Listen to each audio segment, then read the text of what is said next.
বন্ধুরা, বাংলাদেশের টিমকে কোটার জন্য টিম ইন্ডিয়ার অধিনায়ক রোহিত শর্মা ভারতীয় দলে ফিরিয়ে নিয়ে এলো ক্রিস গেলের থেকেও ভয়ঙ্কর প্লেয়ার।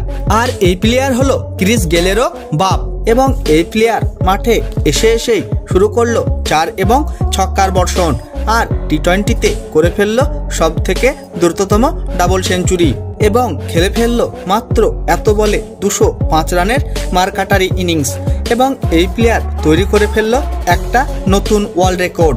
আপনারা যদি জানতে চান যে কে এই ভয়ঙ্কর প্লেয়ার, তাহলে বন্ধুরা ভিডিওটি লাইক করে চ্যানেলটাকে সাবস্ক্রাইব করে রাখুন। বন্ধুরা, শুরু হতে যাচ্ছে ভারত এবং বাংলাদেশের মধ্যে 2টি টেস্ট এবং 3টি টি-20 ম্যাচের সিরিজ। কিন্তু বন্ধুরা, তার আগে 2টি টেস্ট সিরিজের প্রথম টেস্ট ম্যাচ খেলা হবে ভারত এবং বাংলাদেশের মধ্যে 19 সেপ্টেম্বর থেকে। আর এই ম্যাচ শুরু হয়ে যাবে ভারতীয় সময় সকাল 9:30 চেন্নাইয়ের মাঠে।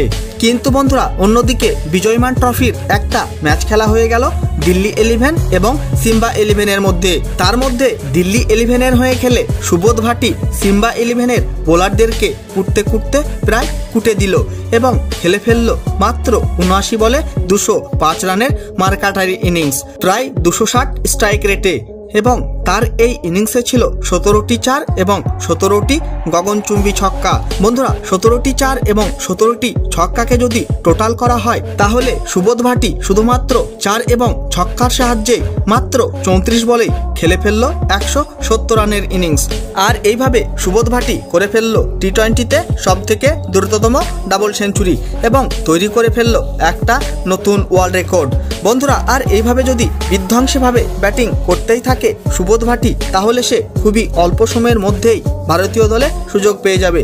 বন্ধুরা, সুবোধ ভাটিকে কি ভারতীয় দলে সুযোগ দেওয়া উচিত কি উচিত নয়, অবশ্যই কমেন্ট করে জানিয়ে দিবেন আপনাদের মতামত। বন্ধুরা, ভিডিওটি শেষ পর্যন্ত দেখার জন্য ধন্যবাদ জানাই। তাহলে দেখা হবে নেক্সট কোনো ভিডিওতে।